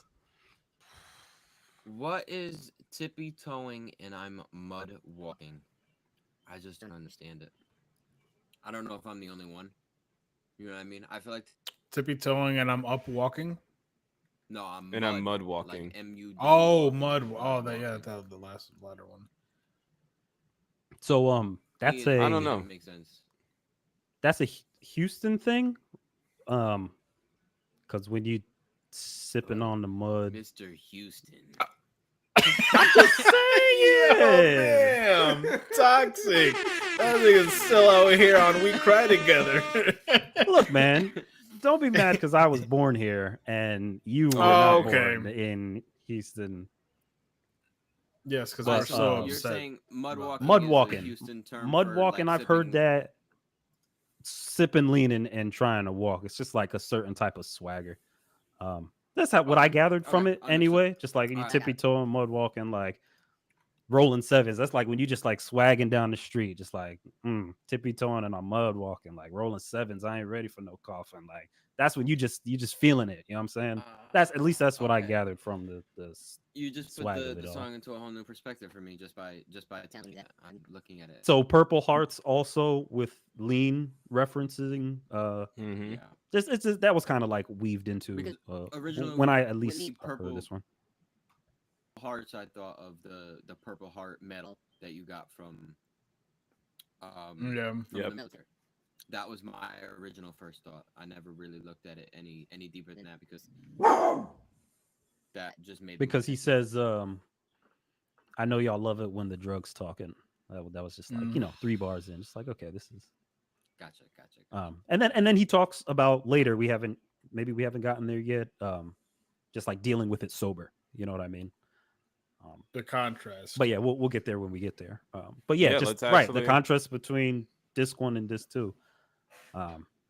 Yeah, I just let's want to say actually go there. Ghostface Killer came at the Oh. perfect time for me.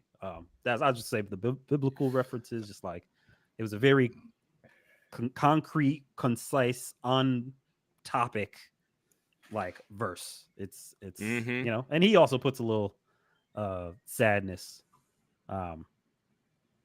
Blow the whistle. We need an intermission. My good deeds in front of your door. I'm standing by the entrance with heavy baggage. My brother's ashes. I seen tragic. I did dirt, smacked death, and held it to that nigga cabbage. Like Yes, that's shit. you're That's that trauma New York dumping shit. again, but like that's a crazy. Just like me, because the way that the production is set up, I can see this album.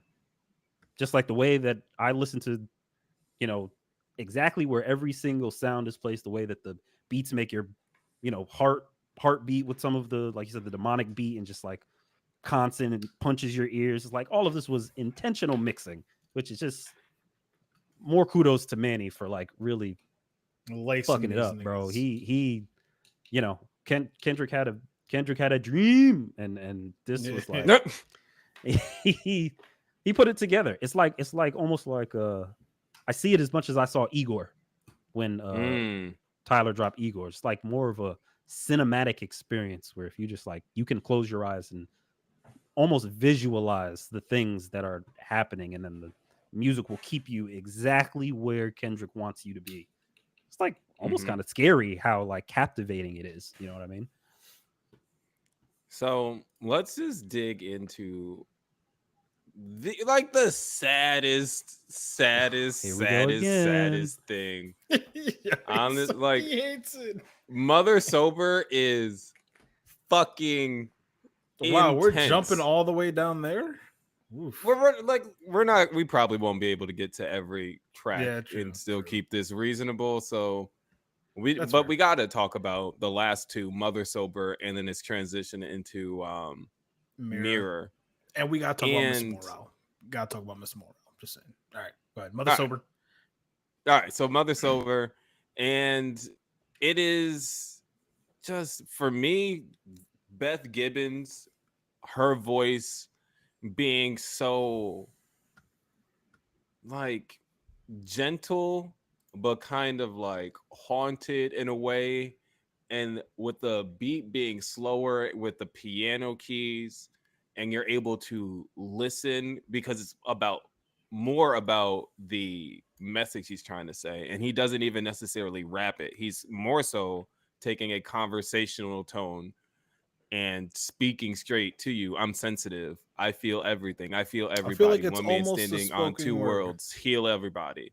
Right? Transformation, then reciprocation, karma must return. Heal myself. Secrets that I hide. Like it feels like he is undone himself throughout the album into like puzzle pieces, and this is where like the pieces come back together. Pacify, broken pieces of me. It was all a blur. Mother cried, but they put their hands on her. It was family ties. And it's just like, and the other thing I think Kendrick really does a good job of is recognizing the importance of both of his parents in his music, and how the lessons from each of them have informed who he is. in how he is able to do the things that he does. Because usually it's just one or the other, super mom or super dad, but like he really recognizes and honors the presence of both of his parents. And that's another thing about this song that I love. And then also like the transcendental nature of like when he gets really deep into his bag, right? I transform, praying to the trees, God is taking shape. Like that is like when you are, at least for me, when you meditate and you get closer to like that state of nirvana where you just leave, you know, your physical self and the concerns that come with the physical self. And that's what you're getting here too, as like a means, as a part of his journey towards healing. And as someone who has like had similar experiences and similar visualizations on their way towards healing, like I love that shit. Thank you, just kicked me. He also likes it. He likes that part specifically. He was like, "Yeah, me too, nigga, me too." He likes me. This was another tough song. Third verse specifically for Mother Sober. He digs into a lot of, you know, generational Black trauma. Keeps making you think about the higher level behind all of the stuff. And again, the production just kind of draws you in. No drums again, just very. His voice is up front. The delivery is very soft and inviting, but the lyrics are not soft or inviting. Yep. And the song, this is the longest song, I think, on the album. More of the juxtapositions that he's been giving us both sides of whatever, right? Whatever topic he's on, he's giving us two completely different sides and meshing them together. It seems like. I'm glad he finally gave me a bit of hope on the end. Thank you for drip feeding me the tiniest bit of hope throughout this album. Like, and it's just good, man. It's just, you can tell that he put his all into writing this album. Yeah, I feel like this song particularly was. I feel like it took a lot out of him to write this. Oh god, yeah, this shit would out of me to listen. Me. If this shit would destroy me. You're dumping. Exactly. We didn't deserve this.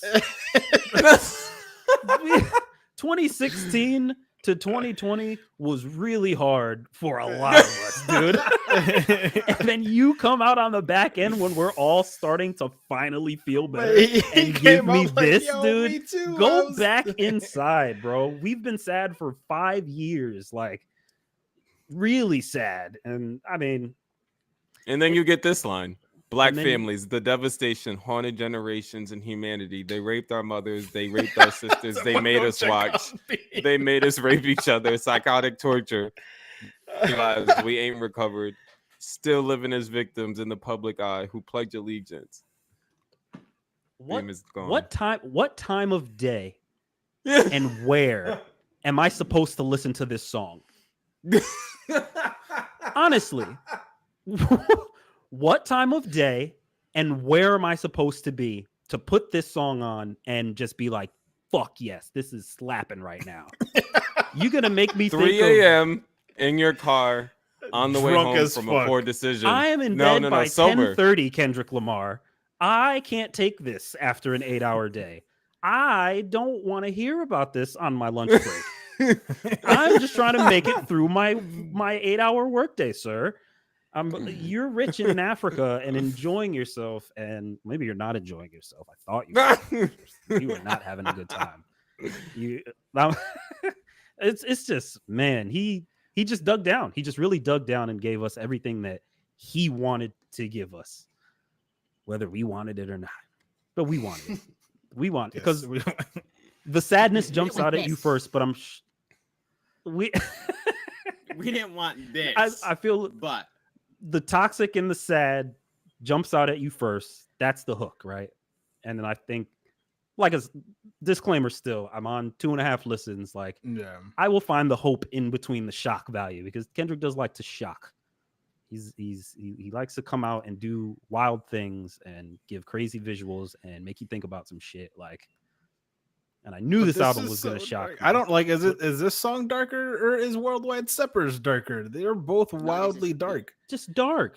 1,000 times Black and darker. blue, This is black and very, blue. very The image dark. of my queen that I can't erase. Till this day, I can't look her in the eyes. Pain is taken over. Blame myself. You never feel guilt till you feel it sober. This is dark. This Got is me. very dark. Very, very To the tough point where shit to listen. The first to. time I listened to it, when I was listening to the words, I had to pause it 3 or 4 times, like to fully to decide whether or not I wanted to finish this song in this moment or to give it a little bit of time. Like, And listen to it on the car ride home. listen, And then you're I gonna turn listened around to and say songs- album of the year. Well, Felt terrible after listening to this song. yeah, but it's also Well, they'll like, how probably many like albums- they'll probably how give him many like albums 20 have you Grammy listened- nominations, get him there, and then not give it to him. You know, My whole thing is No, how go many ahead. albums So, have you listened Macklemore to coming out this that year. you have not felt a single thing. You know what I mean? That you can and unconsciously listen to an album. You can never do that with Kendrick projects, and that's why I love his shit, because you can't just sit there and listen to a song and like not listen to it consciously. Like, you have to be awake and you have to listen to his shit, and his music should make you feel something the same Kid made you feel something, the same way that Damn made you feel something, the same way that To Pimp a Butterfly made you feel something. Like, I feel like that's why his albums are amazing.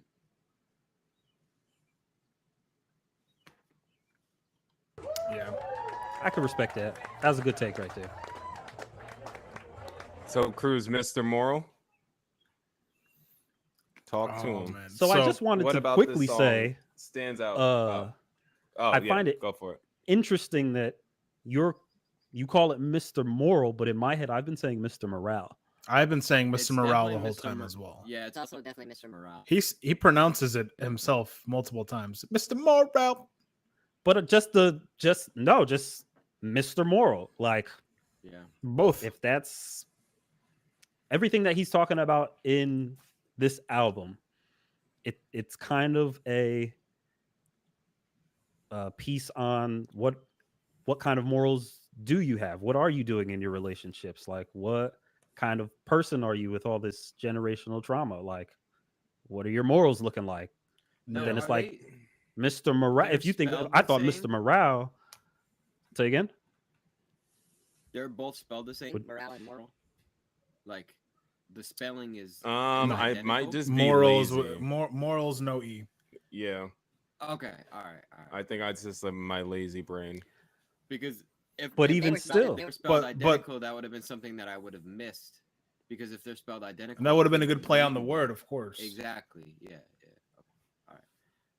But when you're talking about Completely. Mr. Morale and the Big Steppers, when I think Mr. Morale, I think of, Mr. Morale sounds positive. There's a positive connotation in that, but he's really, I don't really Well, understand. Well, I think it is, and Well- the Big Steppers are his contrast.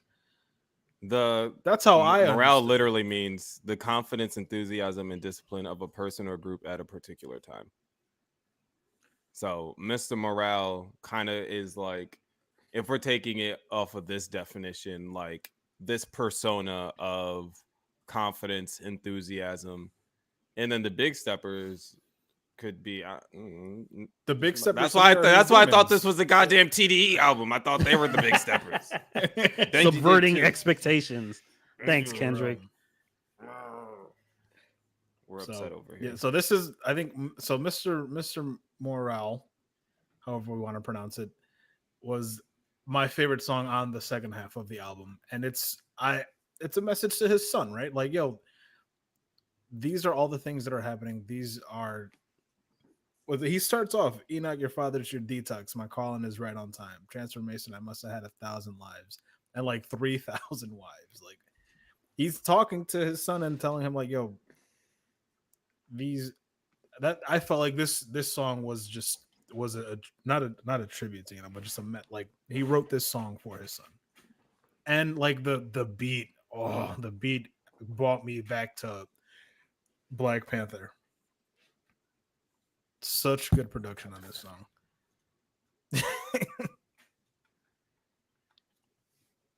Cal, you got anything on this song? Um, 7. I mean, let me get that right one time. There was. I mean, it doesn't really matter. um, I enjoyed this song. A lot. It wasn't something that I really dug too deep into. I feel like I need to. Okay. So I think about Robert Kelly. If I wonder if life failed him. I wonder if Oprah found closure the way that she posted the hurt that a woman carries. He really went into some crazy topics, but then just backed off of them. You know what I mean? And I guess technically he also continued the Robert Kelly argument in Mother I Sober and Mirror. But I feel like I wish that his second verse was deep. Two topics, you know what I mean? So that I think about Mm-hmm. molested. I wonder if life failed him. I often think about Oprah's shortcomings, yes, and that is not sarcastic. I think about it all the time. Her biopic is gonna be something. and she goes into and then he goes into the my mother abused young like all mother. Where we from? SSI buried family members in the repast they serve chicken. Like They're just like, look at it. Look at these things in the culture. We are not looking away from this shit anymore. No more. Sorry. Past life regressions to know my conditions is based off experience, right? Comma for comma, my habits insensitive. Watching my cousin struggle with addiction, then watching her firstborn make $1 million. Like again, the contrast. Both of them off the grid for forgiveness. Sacrificing myself to start the healing. Was deep and yes, it was sad. But I feel as far as he's about to start yelling again. Content, as far as content, second half of the album is the better content. You know what I mean? It might be sad and it might have not enough yelling in the second literally half. Written. Not enough people saying "fuck you, bitch" all over it. No written all over it. But the second half is that I guess I feel like he's been building up to the second half of this album. I feel like I mean, think about bits of this throughout his album, and now finally, like, okay, here's a couple songs all in a row. Leave you with, you know what I mean? This, I feel like with Sadness, you can't really do a full album of it. That's why he songs in the middle. I feel like there's a lot more sadness on this album than anything else. But it's not like sadness that you can't listen to. As far as I mean, Beam, obviously you feel a different way. That's what makes this pod great. I can listen to it in the background of work and while I'm standing. Me too. And I teach. Like I was gonna say, I've like listened 4 through 6 where it's just me at work just building shit on my mind and it's heavy and I'm just here telling you pieces because it's way too heavy. Yeah. Back and forth. And it's just something that I can listen to. I feel like Kendrick just packs so much shit into his lyrics that like I'm working so hard. I've been working so hard these past couple weeks to just understand like what he was trying to get across, and I feel like I'm still not there. I mean, after 14, I'm not there yet. There's a lot to unpack in this album. It's confusing. It's a confusing, sad album. That's why it just seems like a trauma dump with no end. But for people are you on a 50. The end is him saying "fuck you, I choose me." Like, here's all my trauma. Fuck you. Yeah. But here's the thing. Thanks, bro. What? Here's the thing. No, you can't do that. That's the attitude I can think and he did. everyone should have. Everyone should Oh, selfishly shit. choose themselves. Like the Yes. fact that the album At ends. least he So let's talk. apologized to you. He said, "I choose Let's me." get I'm into sorry, Mirror dog. then. Like the fact that the last things we hear is the refrain, "I choose me, I'm sorry. I choose me, I'm sorry." Like that is the thing that's the mentality that breaks the generational curse, which is what this album is trying to deal with. At least the second half is like the reconciliation of the trauma, the like the recognizing of it, the reconciliation of it, and then like the moving on, like what do we do from here? And it's just like ultimately one of the things you learn is like you got to choose yourself. You can't do shit for all these other people. Like for you to like have the outcome you want, like to break these things that have been fucking you and your family up, you have to choose yourself in a very selfish way. And another reason, like this is also a theme of the album. Like this is the album I gave you. I chose myself. I like gave you this album Yeah. with these very personal things because this was the only way I could have gotten this off or communicated through. I'm sorry. Like that's kind of how I read how this album ends. Like I chose me, I'm sorry. And like as the biggest fucking artist on the planet, like rap artist, like you and for like most people who make their living through entertainment, you don't make choices based off of you. You make choices, you make songs, you construct albums, you do videos to appease other people, to be popular, talked about, liked, and he rejects that throughout this album and he just says I choose me, like sorry to you, like for whatever that means to you. And so like I don't know, I found the hope. That's where the hope is at the end. Just gotta wait for it. He's I feel like definitely hyper serving whoever is this album is for. Whoever he had envisioned of listening to this album, he's hyper serving them. And some people will take away the right things from this album. Um, yeah, that's all I got for that. Go Yeah, I ahead, think Tom. he's got he voted for me. Could be. Yeah, I mean, Could be. I took some things. I did this album. I think it's I don't want to listen to an album that I can understand in 3 listens. Like I want to listen to an album that I'm still confused because I still want to figure it out. I still want to get to the bottom of him and what he's coming from and where he's going. You know what I mean? Because this the album, but it ain't gonna be. Yeah, No, not confirms by his a last long TDE shot. album. Everything's He's- PG he's- Lang from now on. He's driving idea in this this concept somewhere. And I just want to see where it goes. I want to see if he's gonna Amen. do music videos. I want to see what those are gonna look like. And I want to know what his off season is gonna look like. So yeah. Well, he's going on the tour for pretty much the second half of the year, from June up until That's- December. And then that's it. And then he's gonna probably disappear again. He's gonna Yep. fall off the face of the earth again.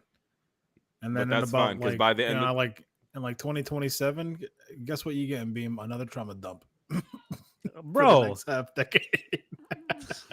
I'm not listening to Kendrick next album. I'm not listening to it. listening. I'm not listening to it. Unless I see Schoolboy Q, Absol. And J Rock, yo, No, right? I don't need Why J-Rock. was Black Hippie omitted? Oh my god, I know why, but it's subverting just my something that I wanted expectations for here. me. There's got to be Right, internal and so he TDE goes- stuff that we don't know. He didn't give us TDE at all. They all like dropped before his album, and then the album comes out, and there are some people on TDE that might have fit on this album in place of some other people. We don't have to get into it, but you know, you got the boys around you, you got SZA around you, you got, you know what I'm saying, whatever. PG you Lang don't- Bridge. You don't give us any of that. And then you turn around and say, I choose me. I'm not your savior. Like, stop listening to me in this way. It's like, bro, you made us. You made us feel this way about you. And then you don't give us what we want from you. And then I choose me. I'm sorry. Which, like I said in the very beginning of this podcast, he came to the correct answer.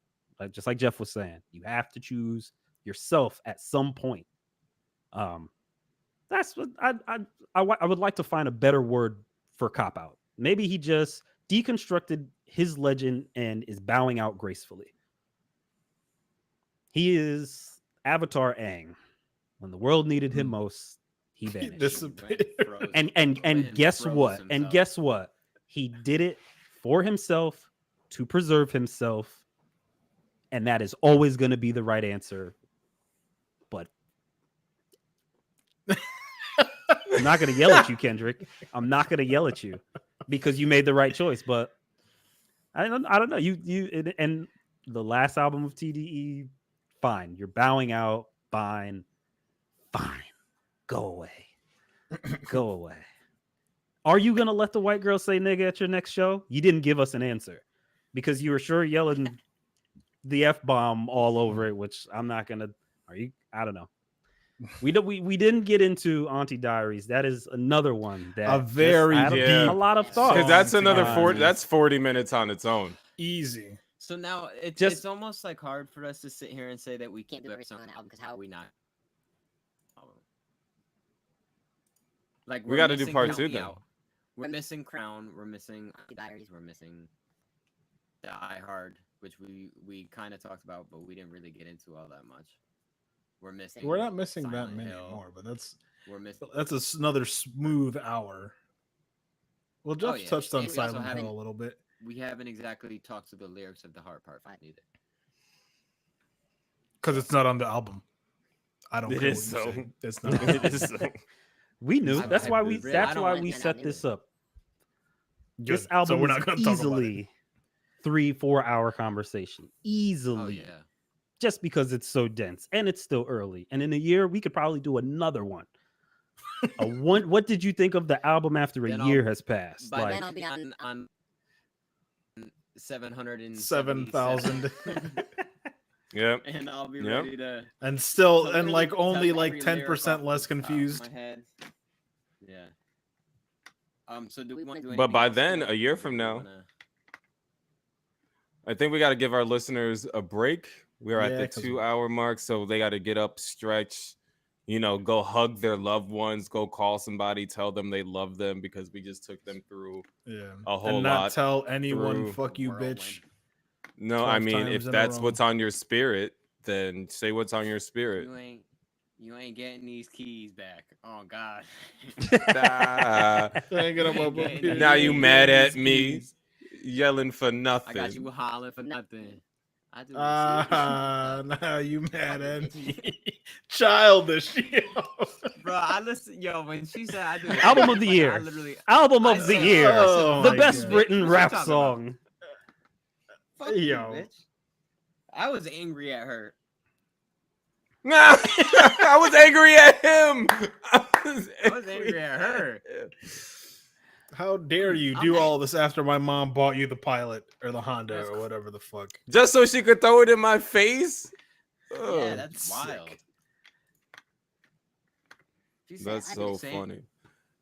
You know what? Fuck you, bitch. Oh, God. All right, folks. It is your boy, Defanity, the host that stay doing the most. And this has been part 1 of our K-Dot. Part one, Mrs. Morrow and the Big. It's a double album, so it deserves a double episode, ladies and gentlemen.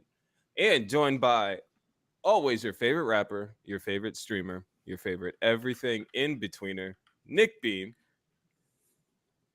And we got Como Se Dice Cruz and our guest, friend of the show, friend of the people, Seven. Pleasure having you.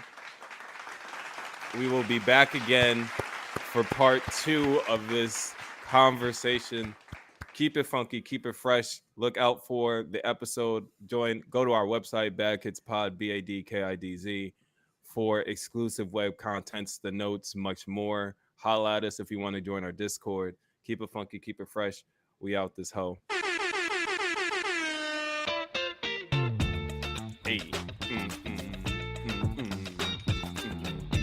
we won't get sued for.